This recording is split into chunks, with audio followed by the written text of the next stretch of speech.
Every day I wake up thinking I'm an industry plant that failed. If I looked like I was like a member of the Duke lacrosse team and I was like, I need a place, Italian restaurant. Okay, I spilled spaghetti on my shirt. Whoa. That was pretty crazy. What am I looking for? Gatekeepers Yeah. that maybe wouldn't have given them a shot, like, you know, queer people, BIPOC, Tupac. Eminem, all those guys. Welcome back to the podcast, everyone. Today we're backstage at Tacoma Comedy Club.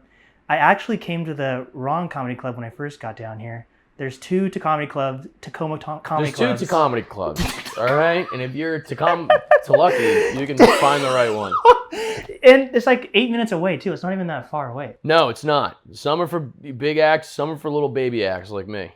You're a big act. I think you're Big Al. I'm Big Al, but I'm a baby, all right? I need to be changed and fucking burped. Yeah, he has a baby fetish thing. Yeah. Oh, we're not. Well, not in that way, but it's And the podcast is over.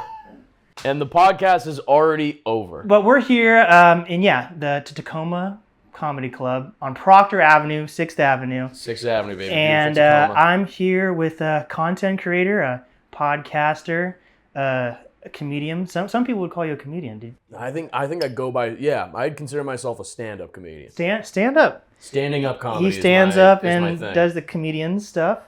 And I'm a fan. I actually came across your content on YouTube. You popped in my algorithm with your boomer video. Oh, my boomer video. Yeah. Stuff about the boomers killing us. Yeah. Dude, relax. You gotta calm down. And it was really funny, and I was like, holy shit, you're coming to town. And that's how it's been working lately. It's like the algorithm pushes shit out to me, and I'm like, oh my God, are they going to be in the vicinity sooner or later? And they end up being. Dude, I had Jeffrey Epstein on recently. And, you did? But the comedian, not the Jeffrey. You mean Jeffrey Asmus? No, Jeffrey Epstein. He's from Portland, Oregon. Or he's from New York, and then he lives in Portland. He is from New York. He's from an island, too. Not to be mixed up with Palm Beach Pete. But, anyways, I'm here with a funny guy. He tells jokes. I'm here with Alec Flynn. I'm also super impressed by your guest list for your podcast guest list accolades. Like, you've been on the Danny Brown Show, Dude, TMG, fucking Almost Friday. Like, I'm a fan of all these podcasts, and to be like, holy shit, you're on all of them. I'm like, you're a good hang. I try to be a good hang. That's all you could really be. I think most of anything in life is like, number one, you just have to be good at your job, like really good at your job. And then number two is like, be a good hang and be nice to everybody. Yeah. If you can do those two things, things usually work out. Yeah. I think that's kind of like the main goal, really. But yeah, like, dude, the Danny Brown Show was surreal. That had to be. They like hit me up, and like Danny was like, hey man, like I had you on because I could, like, when I think of a stand-up comedian, like a guy that does stand-up, I watch you and I'm like, yeah, that's that guy. Yeah. And I was like, that's so nice of you, dude. That's fucking... And then we had nothing else in common. And I was like, yeah, but we were talking about music though, which was cool. I love music. Music's like my favorite thing. Yeah, but he's like a huge hip-hop head, and you're like, oh yeah, I kind of know that. And I'm like, yeah, dude, Will Smith. That guy's great. I just made a video where I reviewed my old childhood CD collection. Dude, and wait, that's a great idea. And Will Smith was my first ever CD.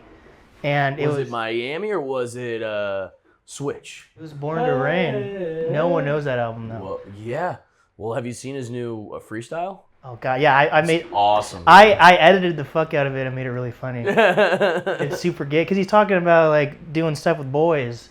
What was he saying? No, he's talking about girls. He's like, ha, ha, ha. Oh, you're not talking about the Lyrical Lemonade one? You haven't seen that one? I don't know, man. I don't really keep up with old in Miami, though. Okay. I don't really like to get Willie style with it too much. You know, it's fucking Jazzy Jeff was just in Seattle. Really? He did a free show, and it's as good as you'd think a 6-year-old DJ would be, but it was still iconic. I bet it was good. I think those old DJs don't get enough, like, love. I think a really good DJ is somebody that's able to take a lot of like really old influences.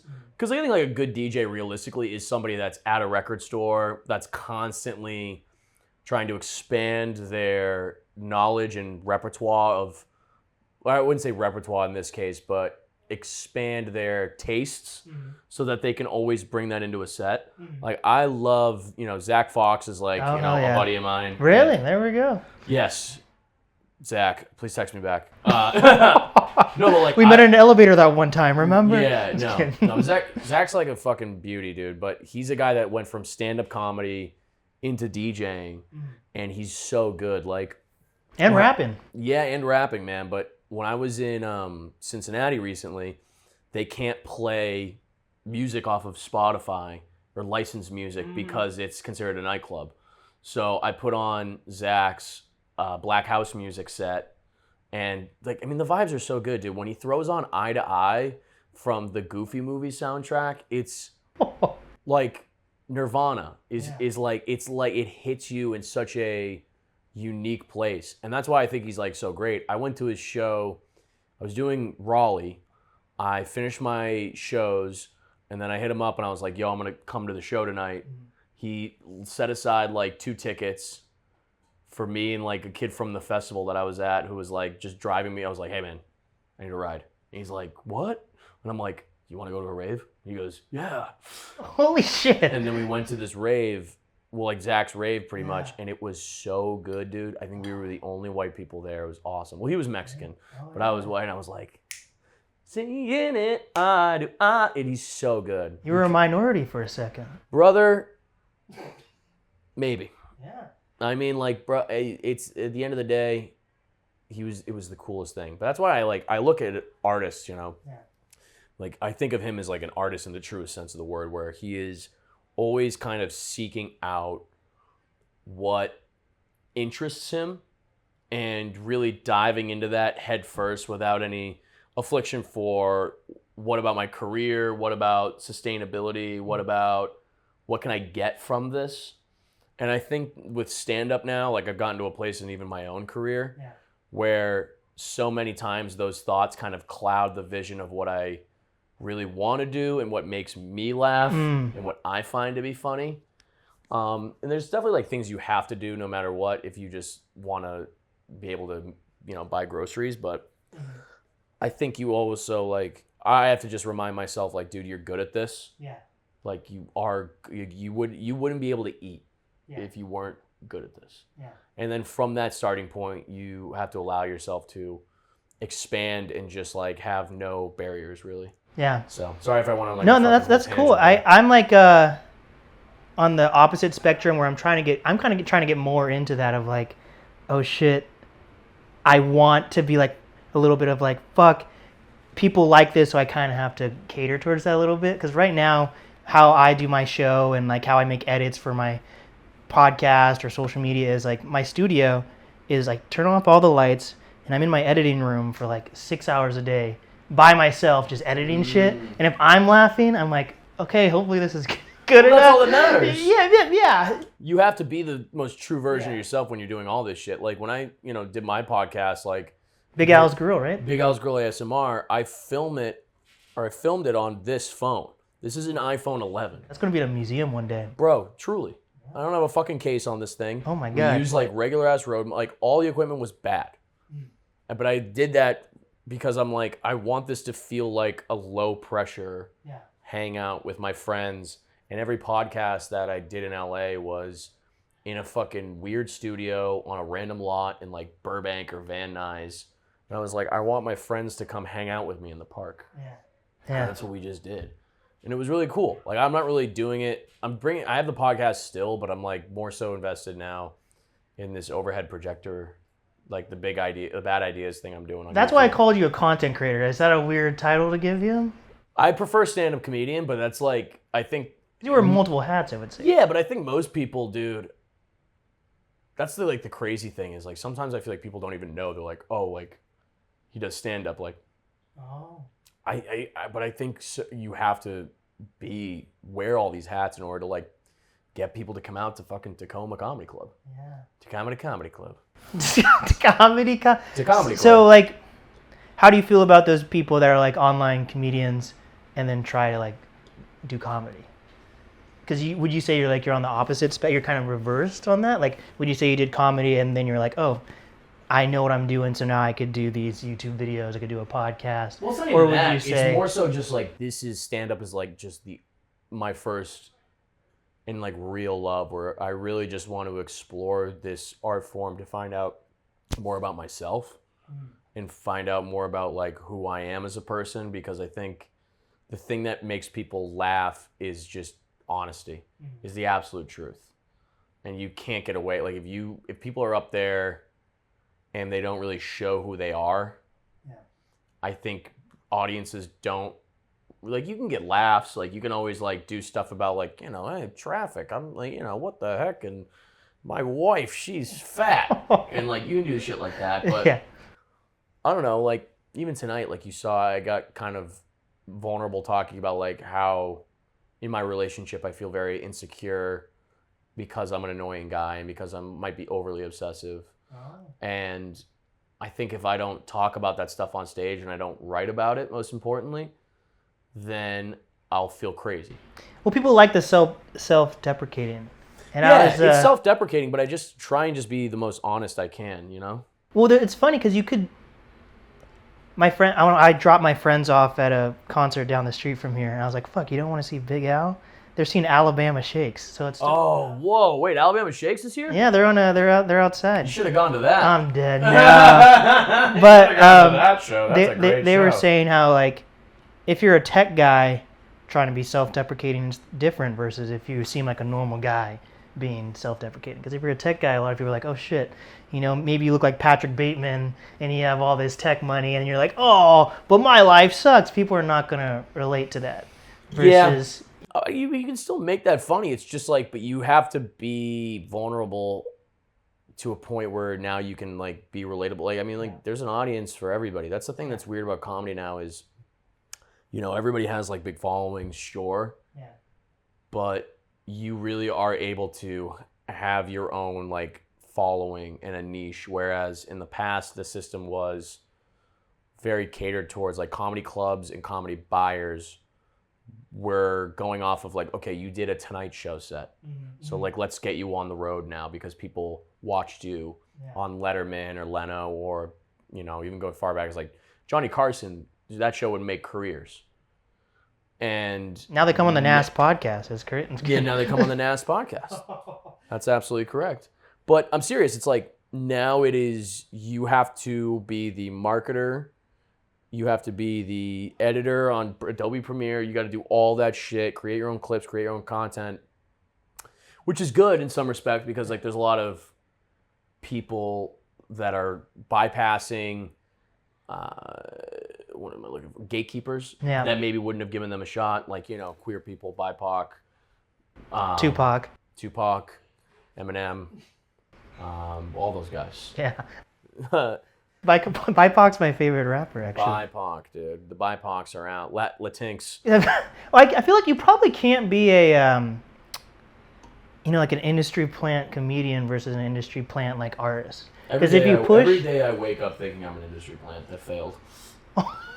Sometimes I wake up and thinking like, man, I might be an industry plant that didn't pan out. I'm dead. So you got you're from Boston. Yeah. Do you have a Boston accent? I don't know. Not really. I think it's kind of gone. I think if you live there, you're using it more. Ah. But I just like, I don't know, when I get around my friends, it comes out more. Yeah. But so were you like inspired by that comedy scene? I'm guessing because there's just like such a fucking huge... No, man. I just was really depressed in college, and I needed like a creative outlet. Oh shit! So yeah. So you did improv? No. No, thank God. That'd be insufferable. Here's a baseball bat. Dude, Take it. If I looked like I was like a member of the Duke lacrosse team and I was like, I need a place, Italian restaurant. Okay, I spilled spaghetti on my shirt. Like people would hate me. I'm sorry, I have to do a real quick text. No worries, man. We're doing this after a show. He fucking killed it. I laughed. I said, "Oh my God," so many times. I thought Jesus was in the room. No. Yeah, I did. No. No? First of all, Jesus isn't white. He's a woman. Oh, yeah. He's a trans woman. Trans woman with big titties. Yeah, with big honkers. So how I said, Barabbas, fucking bolt them on. So you during your set you said you've been here before. Have you really experienced like the whole Washington Yeah, dude, I love Washington. Really? I've been to Seattle now twice. Okay. And this is my second time at Tacoma Comedy Club at this location. Oops. Yeah, just fucking, throw my shit around, whatever you want to do. I took it and threw it on the... Threw it on the ground. Yeah. And you're not going to pick it up either. That's crazy. crazy. Oh, shit. Here we go. No, whatever, dude. It's your green room. Oh, my now, God. right? This is a fucking memoir. That's my pre-show routine. Don't look at that. I will not. I'm covering my eyes. Jerk off 10 times. It says, don't say the N-word. So that's cool, though. Like, it's always interesting to interview people that are out of town that come to Washington and they're like, oh, this place is fucking awesome. No, it always is awesome, and that's why I like Tacoma. Cheers. A lot. Cheers. I was drinking a Red Bull. That was my second Red Bull I've ever drinking. You ever drinking? Yeah. You drinking Dukin in the Tacoma Club? Yeah, dude. You're going full Dutch on me in real man. time. I feel like Red Bull's like crack, so it's like it scares. I feel like it gets jittery, you know. Yeah. But I'll do it for Big Al. Thank you, bro. Appreciate that. Yeah. Dude, we I like Tacoma a lot. It's a gritty place. I think Seattle's gritty too. I just really enjoy the crowds up here, and I think the people are really salt of the earth. Whereas like I think you go to like San Francisco sometimes, and like everyone's like a little bit more like, hello, I like your comedy, but what if it was fused with AI? Like, you know, and then San Diego, people are just like, dude, I'm retired at 25. I'm a surf instructor and I invest in Bitcoin. Do you think people do that? Probably people do fucking use like ChatGPT to be like, you can make this funnier with this. I think what's going to end up happening, and this is like my own like kind of fucked up prediction, is that AI models will end up to where motherfuckers will just create an AI doing stand-up, and they'll say, take the jokes from Bill Burr, John Mulaney, XYZ people, put them together, and then create like unique jokes in a crowd setting where they're doing crowd work or whatever. Or they'll come up with like crowd work clips, like new crowd work clips. I think it'll like legit happen. Damn. And then like I think there will be like AI comedian stars. Damn. Because I just like, and people are like, no, but you can't replace that. It's like, that's right. You can't replace that on stage, but everyone's here so much. Yeah. Everyone is right here. And like, if you can't leave, you know, I think that's why also like crowd work is so popular. I got a burp. I'm sorry. Whoa. That was pretty crazy. But yeah, you know what's... Brother, what? Is there like an animal living inside of you? The beast. Sounds like there's another guy in your chest trying to get out. Probably, man. Screaming. That sounded like a yell. Whoa! Let me out! Let me fucking out. Fucking crazy. It's man. weird because it's like... You gotta go see a doctor. Dude, on a podcast budget? Well, it depends what podcaster you are. Go to urgent care. Tell them I got a guy living in my chest. They'll send me to a fucking They'll be like, award or Blake, something. you're back again. You're back again. Because I guess like... so. You're back. Like fucking Zoom comedy never really took off. So it's almost like AI. No, it was never going to. But it's not about that. It's about like people experiencing, feeling like they're in the room. Like, so I don't know. I worry about it. It might not really happen, but it's like, you know, people are already doing AI porn. Porn. They're doing AI movies. Like, I don't know why people can't just like manufacture like bullshit crowd work stuff. Yeah. Damn. I mean, and plus like culture is becoming so sort of like squeezed into like the middle, and it's becoming so like bland and milquetoast because you're watching so much stuff all the time to where like it doesn't even register with you, and like the stuff that the algorithm will probably push out to you won't necessarily be the most like thought-provoking or I would say like challenging. Yeah. Like it's not going to challenge any beliefs. It's just going to be like, oh, this is like pleasurable because this is a crowd work clip of someone being like, oh, that's your ex? Why are you here with your ex? Like blah, blah, blah. But like, and then you find out like, oh, that's AI. Oh, shit. Like, yeah, it's what really that worries me. That is trippy, man. But I think like, here's another little tangent I'll give you real quick. I think crowd work clips are a product of people of like, let me rephrase this. Crowd work clip popularity is a result of loneliness. Oh. It's a result of loneliness. Yeah. Because everybody wants to feel like they are being picked. Yeah.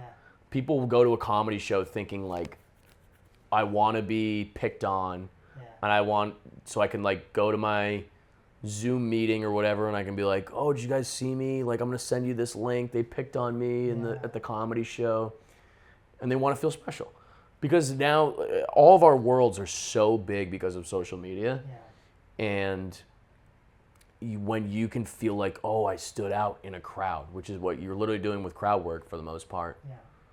People get, they freak out. So that's like people like expect now. Like I go to shows sometimes, they're like, oh, why didn't you pick on me? I'm like, show's not about you, motherfucker. Yeah. I worked my ass off so I can get this time and be here. Yeah. Holy shit. Like this is about like appreciate what I'm doing right here. Yeah. Just sit back, relax. You're at a show. You don't go to a movie and they're like, all right, what do you think we should do next? Odysseus. What should Odysseus do next? Well, you don't know, asshole? Look at this guy. How long you guys been together? They don't do that at like movie theaters or like plays. Yeah. Damn. That's pretty interesting because like Seattle has such a like high like loneliness. I'm like fucking up my words, man. It's because you're so funny, man. You're tripping me up. Dude. You're tripping me up. No, but like Seattle has such like a loneliness problem, people blame it on the rain or whatever, so it's like that's been going on forever though because of the rain and all that.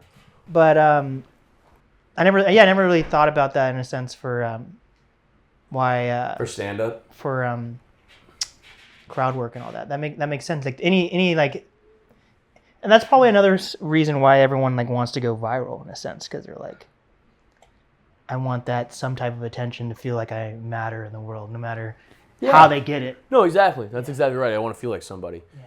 People will aspire for fame now more than they do like into personal connection because everyone's just here. Yeah. Nobody drinks. Nobody goes to the bar. I know I drink. I like to drink. You're from Boston, that's why. Kid, I love booze. There we go. I'm going to need you to give me another one of those. There we go. He's going to use his teeth. He showed me this trick where he used his teeth earlier, and I was like, holy shit. I don't know. Bam. I don't know how to do that. So, do you know fucking... one of my friends used to do that. He literally would just go like... And I'm like, does that hurt your teeth? Yeah. He's like, no, man. That kid went to fucking school in a trailer next to the school. But, fuck what... Oh, yeah. So, I seriously have been fanning out about your podcast episodes and stuff. I wonder, So have you ever met like Papa Meat or know about Papa Meat at all? Papa Meat. Yeah. You're talking about like Meat Canyon? Yeah, that's like one of the only YouTubers I like Meat Canyon. I've never met him. No. Because of he had that show with Noel. Yeah. I've never met him. Stretch and Fade. How did that come out? How did you end up? Because you did like, is that a common thing for you to like do like? Because he did like 3 episodes like back to back with you. How did that? Yeah, so like, I mean, he was just kind of like looking for like co-hosts and kind of keeping like the pod alive. He doesn't do the pod anymore. Yeah, we know why. Yes, we do. But he's just always like looking for new ideas, man. I know Noel because 2 years ago, I believe it was, he needed somebody to open for him on the road and feature for him, so he hit me up. I'd never met him before. I think his team set it up. You have a beast in your belly too, man. That's a regular burp. Oh. What you had was something from like Labyrinth, like crazy shit. Man, I appreciate that. But anyway, yeah, his team hit me up. I flew to Portland, believe it or not. First time in Portland. And just had like an awesome weekend together, had a good vibe. And then feature for him a couple more times. And then I had him on my podcast. Mm-hmm. And he was like, yeah, I would love to have your podcast on the network. Brought me in. Yeah. Yeah, we really tried to like just kind of like blow it up. And he's just like such a good, I'd call him like just like a mentor in a certain respect. He's a friend, of course, but like he's such a smart guy. And he's very in tune with it and like where culture is kind of being pushed towards. So he was super instrumental in like helping out with the pod, and especially when it comes to Bad Ideas, which we're coming out with a new one where he will be in it, which is going to be super interesting. That's coming out next week, so August or July 30th. Check it out. Hell yeah. Check it out. And but yeah, man, like he's a really like funny guy, and he's somebody that like he's got a career that I think is really like cool because he did it all pretty much himself, and he's built up an audience, and he's a great stand-up. And he was like, I built my stand-up audience, I continued to grow it, and like he's done like theaters and shit like that, and he never really needed the validation of major industry players and all that or clubs to get there. So yeah, he's a beauty. So you shout out Noel. So you started in college, and then what was that? What was that like? You were just like, you're like, I need to do something. Yeah, man, I was just really depressed, and I needed a creative outlet, and I found that there was an open mic in the town that I was going to college in, Manchester, New Hampshire. It was at Strange Brew Tavern. It was the Attic open mic. Shout out the Attic, and shout out Ben and Sam Mangano and Tom and all the guys. And I would just go, and they shat on me for like a year. Like I would go last, and they didn't even call me Alec. They just called me Derek. He goes, yeah, you look like a Derek. But it was like their own little scene, you know what I mean? Like it was their own little thing. And then I come walking in like looking like me, probably like, this fucking college kid from St. Anne. Be like, what's up, dude? I want to tell jokes.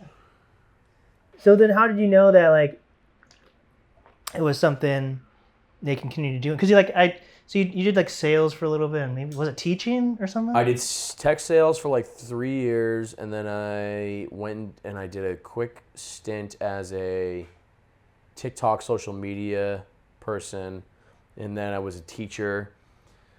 I think I like told myself when I started, like if nothing's really happening for me, and like by the time I'm like 25, I gotta like quit. And then Christmas time, 2022, I put on a show with Liam Cullah in Boston at this loft in Chinatown. We sold like 150 tickets for like 2 shows that were like bangers. It was just all of our friends, you know what I mean? Do you know him before Almost TV? Yeah, I've known him for a while. Almost Friday? Oh, wow. I've known Liam for a while. He's great, awesome guy. Still like hilarious dude. We'll sometimes just grab beers in LA and just get drunk and just talk shit. But yeah, he like grew up near me, so and like we have a lot of mutual friends growing up. So like when he was getting into stand up, I remember I helped him get a spot on this show when he was like first starting out. But he's now like he's to the moon, dude. He's so funny. He's so talented. So, but anyway, yeah, like and we did that, and by chance the guy who runs Don't Tell is also from Boston, and he came to the show and he watched me and was like, do you want to do a set on Don't Tell? And I was like, yeah.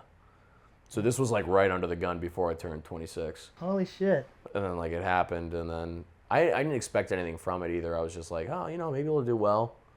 And then I can like, make some moves from that. And then, yeah, it kind of changed everything, man.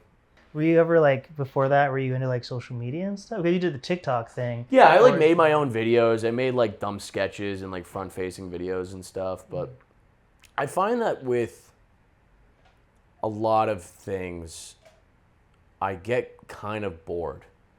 Where like I don't want to be the guy that when I find something that does super well on social media, I just kind of repeat that same formula to like feed the algorithm.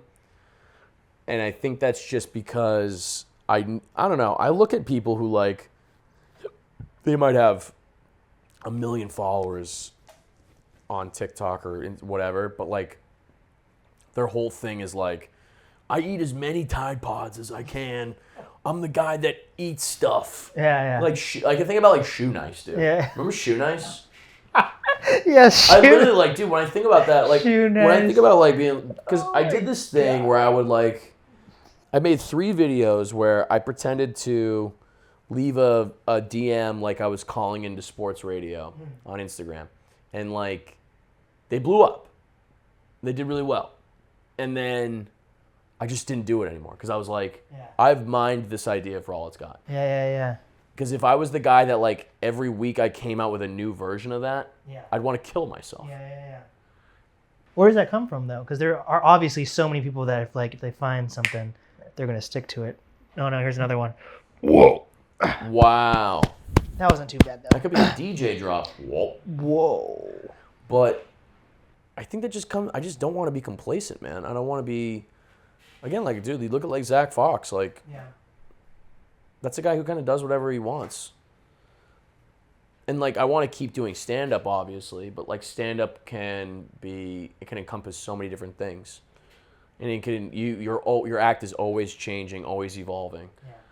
You know, I think like the best music artists for me are people that are always taking chances on new albums. Will Smith Specifically, yes, Will Smith. But like Fontaine's DC is like one of my favorite bands, and those guys. The progression from like their first album Doggerel to Romance is so different. It's still very much in their voice, but it's like very different. And like I hope as somebody that continues to like explore creativity, I never let myself settle for something because it is like again commercially viable. Because like at the end of the day that's not fulfilling. And also people get tired of it. Yeah. Did you always want, like, what was your dream job? Did you have one? Like, you're probably like an astronaut or something. Yeah, I want to be a hockey player, dude. Oh, Hockey. yeah. You're a big hockey guy. I know zero shit about hockey. I remember I had my parents came home from like the thrift store and got me like a Bruins. You had a Bruins, Jay? But it had the B on it, right? So like, I thought it was just for, I was like, oh my God, they found a shirt that said B for Blake. And that's literally the only thing. I didn't even know it was a hockey. It does when it means that to you. Yeah, you know what I mean? So, like, I don't know anything about hockey. I know we have a Kraken team. Yeah, I've been to one. They're not too bad. I've been to one hockey game, and then I had a terrible fucking flat tire incident right afterwards, and I haven't been to a hockey game since. Even though they're probably, like, unrelated incidences. There absolutely are. Yeah. But I get where you're coming from there. Yeah. Damn, man. So that's pretty good. So we're around this. You're 29? I'm 25. There we go. 28.5? Yeah. Wow. Yeah. I just assume everyone's younger than me. Yeah. I don't really know why. Well, you have like fucking. Is that dyed or is that your actual? No, hair? this is my actual gray hair. I really couldn't tell. Are you serious? Why would I make that up? You think I'm a guy that spends time graying his hair? You could be that quirky guy. Quirky? I don't like the way you use quirky there. That's insinuating something else. Hey, I'm not trying to get quirky. There's nothing wrong with being quirky. Yeah. But that's not. Damn. I'm just. That's pretty graying. crazy. I'm just stressed out. I thought I came in here with the hair clips, and you came in with your quirky hair. I wish I had hair clips. There we go. This would make this a lot. That's wild. That's better. That's pretty solid color though. It's a lot now, isn't it? It's like I haven't gotten a haircut in like 2 months, so it kind of like grows out like this, and it looks like it gets really gray like this. I need to get it chopped. So do you feel like an old guy, like an old soul? I do feel old. Yeah. I think I've like felt the same way since I was like 23. I think my body definitely feels older. Like I'm gaining more weight. My metabolism isn't what it used to be. Oh yeah, that's what happens. And that's kind of like killing me a little bit. Male pattern baldness is a thing. Bro, I know. I worry about if my hair ever falls out, dude, I'm gonna shave it all. And I'm gonna be bald. If I was bald guy, dude, you remind me of like Patrick Stewart a little bit. I would look crazy. Who's Patrick Stewart? Patrick Stewart? Fucking Jimmy Stewart? Patrick Stewart. He's the gay guy. He's the gay guy in X-Men. Well, he's not gay in X-Men, but he's Captain Spock. Not Spock. The main guy from Star Trek. You don't even know what reference you're using. He's the wheelchair. He's the guy with the claws. He's the wheelchair guy. He's Professor Xavier. He lives in New York. His Uncle Ben. You don't even. You call X-Men. You watched X-Men? No. You've never seen X-Men? You're not a superhero guy? No, dude, I'm getting pussy. I'm kidding. Yeah, but Patrick Stewart, Star Trek, fucking bald guy. He was the main captain. I don't know Star Trek. The main captain. Captain Flint or something. Main captain. Buck, I don't know. All right. Damn. Yeah, you seem like you're like a older, wise guy. I just like to read a lot, man. I don't know. I'm not really that wise. I think I'm sometimes like, I don't know, when I go on like these long tangents like I've done here a couple times, I feel like I'm like, am I just sound like an asshole? Oh. We're just bullshit in here? Yeah. I don't know if I'm bullshitting. Like, it's what I So you genuinely, yeah. I genuinely believe everything I'm saying. That's but like, cool, I'm then. also like, are people watching this like, get the fuck out of here? No. Dude. That's better than bullshitting, though. If you're actually like sharing knowledge that you have. But it might sound way dumber than the way I sound. I'm breaking it down.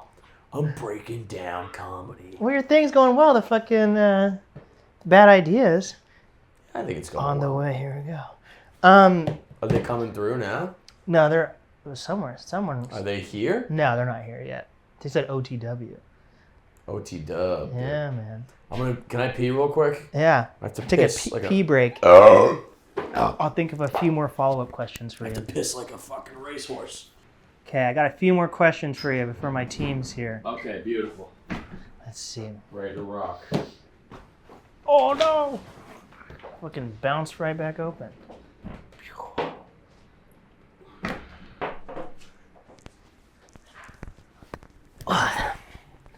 So why do you think they're called green rooms? Just because they're fucking teal, or?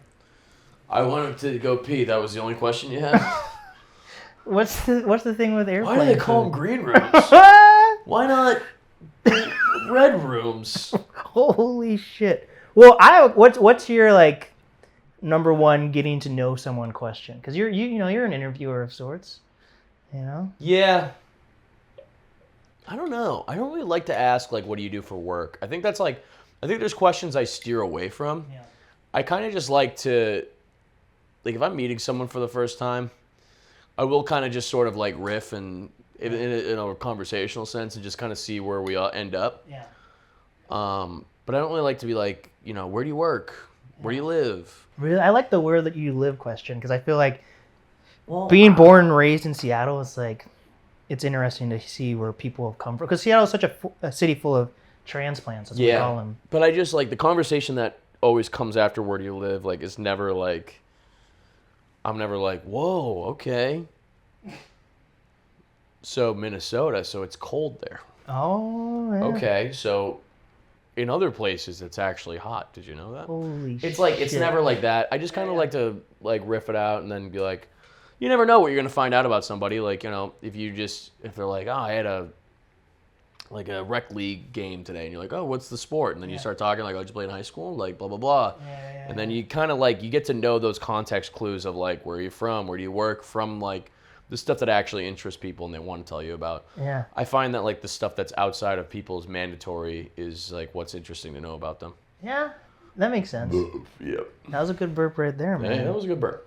So how do you feel about like the fucking Tom and Christina divorce? You have any opinions on crushed. that? Yeah. I'm crushed. My God, I just. So is the Danny Brown show in What are we gonna do about Tom and Christina?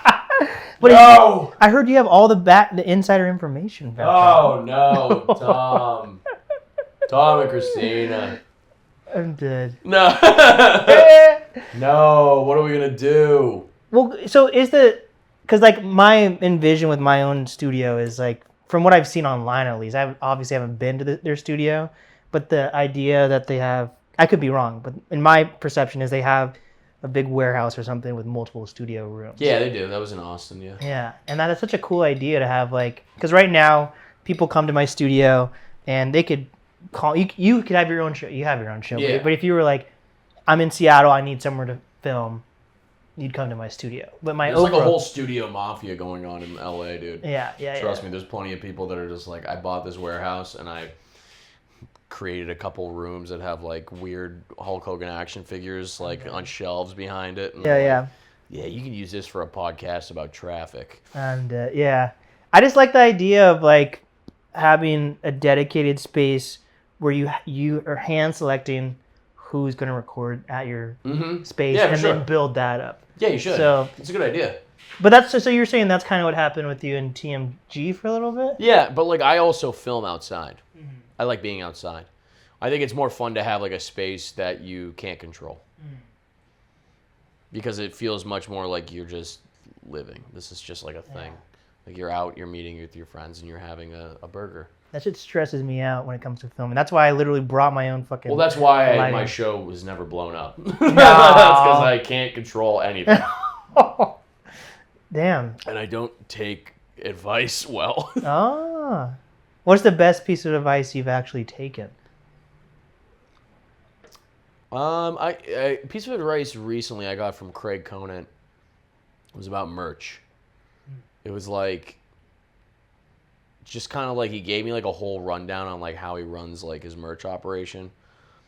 And I was doing like t-shirts. Last time I was here, I sold t-shirts, and I'm gonna sell t-shirts again. I think on this next run of like tour dates. Yeah. Right now I got like my posters, which are really cool.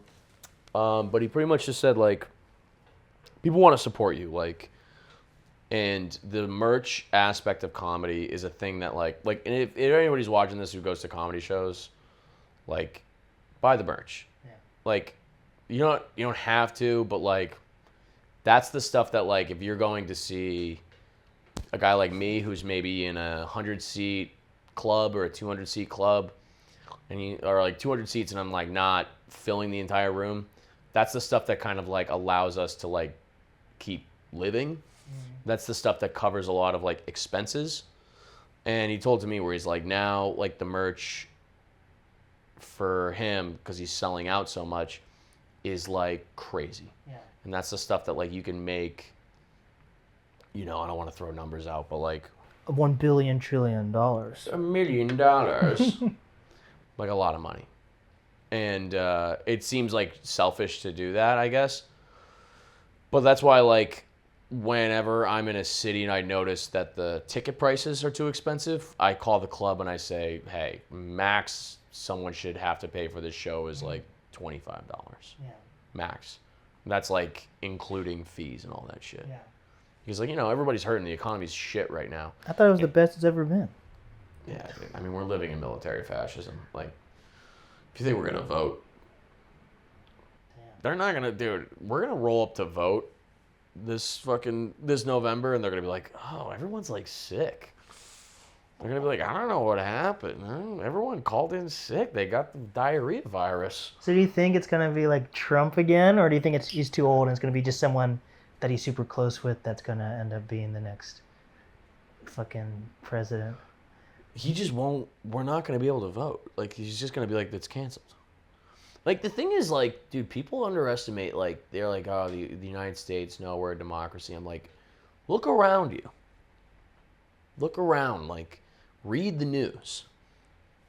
Everybody who is, like, a scholar, like, in these colleges that have done research about authoritarian regimes and totalitarianism, they have left the country. Because they're like, yeah, I know how this goes. Yeah. And like, bro, the fucking comedy shows in the camps are going to be lit. What's the first joke you're going to tell? Hey, guys, don't you hate when you're in line for mess and you get hit with a rubber bullet? Am I right? Am I right? Then I get hit with a rubber bullet, and I'm like, all right, that's my time, guys. I'm gonna give more time to the room. There's gonna be comedy beef in the fucking thing. I could already tell. So what do we do about it? Do we just get in the streets and do a flash mob? I think flash mob is the way to go. Yeah. I think if everybody flash mobbed to Neo's, what's that? Forever. Oh, it's Chris Brown. Forever. I think that would probably sway a lot of hearts and minds. Yeah, I think that could change the world, man. I know I sound like an extremist, but it's just like, I don't know how you can like look at what's going on and be like, no, everything's fine. So what do you do about it though? You know what I mean? Like, how do you like stay sane or? You just have to like read up and just understand your options. Get a gun. Oh, you have gun? You look like a gun collector. You're a white guy. Not at all. I've never. I have shot one gun in my life, and it was we went pheasant hunting with my cousin in North Carolina. Damn. And I never even shot one. Oh, you missed, or you just? I just kind of didn't want to be the guy that shot somebody else, Dick Cheney style. So I was more so just like, oh, okay, there it is. Just shoot it in the air. Like, okay, I'm done. And you eat them, right? They gave me like a blunderbuss, dude. So I was like, oh. Damn, yeah. I don't know. I try to like.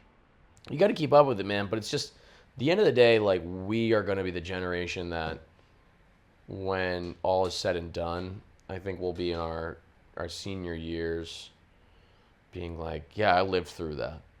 Yeah. Like, and not only that, but I tried to do the right thing. You have to like you have to be able to like tell your family and like that you tried to do the right thing. And like whether that's like, you know, you're gonna like be doxxed or like people are gonna show up to your door, like fuck it. Like think about like these people that are, again, minorities, yeah, or otherwise that are really putting themselves on the front lines for these fights. Like white guys like me, I mean, it's easy for me to like come out and spout this bullshit, but like we have to be the guys, the boys. The boys gotta get out there. Yeah. And like that's what I think is like when that starts rising up and the boys, like guys that look like me and like we're wearing fucking Manny Ramirez jerseys and like toppling over post office. Antifa. Yeah, then people will be like, oh shit, like I feel just like those guys. Yeah. January 6th, but for us. Yeah. Damn. So what do you like You're gonna ask me another question about the green room? So you stay sane by like just like consuming knowledge, or does that sometimes? Yeah, you I just feel like gotta that stay sane, but you also have to like just build out. Well, who's calling you? Someone's calling you? That's not me. Look at That is you, dude. It's not me. this place is haunted. I'm telling you. Okay, let's see. Let me ask. Let's see. What if I have any final questions for you? It's just been a pleasure to. A pleasure and an honor. The pleasure's mine, my friend. Well, no, you're a funny guy, and it's you inspire me because we're around the same age. I know, we're in the same. We're in the same. What's it called, right? Same cohort. Generation. Same gen, dude. We're elder Gen Z. Even though you look with your gray hair, you could be anywhere. I could be anywhere. You could be anywhere. I could be anybody. But yeah, I find you very inspiring, and that's why I had you on the show. Thank you. Besides, the funny podcast, like the content you put out, I think is, you know what? So the girl I'm dating right now. Okay, here we go. This is a good question. I can already tell. She gives me shit because my favorite type of media to consume is talk show morning radio hosts. Oh, really? Where they're like, dude, do you listen to the Steve Harvey morning show? I just listen to this local station. Well, they do it across the country, So it's like one local station. You can't compare it. That's like unless you're like the Breakfast Club, But like if it's like someone calls in and like this guy's ghosting me, and then every major city has something like that. Yo, we have the Steve Harvey morning show in LA, and it is so funny. It's my favorite shit, bro. Okay, you're gonna have to tell him to come in. Hello, who is this? Huh? Huh? Is this Blake? Yeah, it's me. I'm Blake. Blake, where are you? I am Blake. Hello, Blake. I'm inside. Oh, okay, Blake. Can I come in, Blake? We're about to finish up. Give me 1 sec. All right, sounds good. I didn't do the fart emoji. You could do emojis that play through the phone speaker. That's crazy. But basically, the moral of the story with this is, since I was 5 years old, I wanted to be a radio host, and then I turned into a podcaster, which is way better. I listen to Boston Sports Radio, bro, and it is the funniest shit ever. I listened to it with my girlfriend in the car, and she was like, they're so mean to the callers. I'm like, yeah. It's the point. People will call up and be like, hey, how are you? And they go, hey, Jim, what do you got? So I'm big fan of you guys. Been listening for a while. Okay, Jim, what do you got? So the Celtics, like, hold on 1 sec. Cut him off, and then they just cut him. They just cut him, and they just go, you got to be close. You got to have your take ready. Right. I'm not dilly-dallying here. Right. Like, it is go, and I love that, dude. and they'll be like, and then the callers will call back and be like, Felga, you're an idiot. You're a moron. You don't know what you're talking about. Or they'll be like, let me ask you, do you think A.J. Brown is going to be a vital piece of this offense next year? And then the fellow will be like, I don't know, let me ask you. Yeah. Do you think he's going to be a vital piece of the offense? And like the caller will go back, yeah, you're answering a question with a question. It's so good, dude. But that's like the original kind of like brain rot a little bit too, you know, because like it's not like you're giving someone like, you know, just like how you're doing like crowd work. It makes someone's day, but at the end of the day, it's not really pushing anything, and it's just like nonsense that you can just consume. And that's how I wake up in the morning, consuming this content of like, yeah, I'm not really, awesome. Yeah, it's fun, it's great, but like her whole thing is like, wouldn't it be better to like listen to something that's like actually pushing something and like, and that's what but so sure, it doesn't, not everything has to be that. I think you but can't. My whole strategy, and this is for the viewers, for you as well. Do not go on the internet. Do not listen to anything until like 11 o'clock in the morning. Uh-huh. I think you need to like just sit with yourself. What if you wake up at 11? What time do you wake up? Another 2 hours. Jeez. I wake up at like 8:30, 8. Holy shit. Yeah. You're Jason Bourne. Yeah. I just bought the Jason Bourne collection before I came here. It's and that's how I know I'm having a good day. My dad took me out of school to go see the Jason Bourne Ultimatum. I've never seen any of them, so I'm like... Oh, you're in for a treat. So I bought all of them on Blu-ray, and I'm going to binge them this weekend. That's a fun weekend. Yeah. But the point I'm trying to get to is like, you can be like a silly podcast guest, but like the content that you put out, it's meaningful, and you're trying to like... You know, man, you're trying to brighten someone's day. Yeah. So... That's why I find you inspiring. You're not just like doing fucking Gen Z brain rot bullshit to be like. I appreciate that, man. And it's like you know, like I love what's his name? Is his name Trevor Wallace? Like that guy's silly. Yeah. He's silly, but like he's not like mind like trying to change like your perspective on things. It's just like funny shit. But like you're trying to like make change and be silly at the same time. I think, and it's like it's, you know. I appreciate that, man. Yeah. Trevor's a buddy of mine, and Trevor's hilarious, dude. I just, all I can really do, and like I get into fights with my parents about this because they'll be like, you're fucking, why are you saying this? And like you're alienating people. I'm like, I'm not a brand. I'm not a fucking commodity, dude. Like, yeah, I want to sell tickets. Yeah, I want to do all this shit. But first and foremost, I'm Alec Flynn. And I'm a proud black man.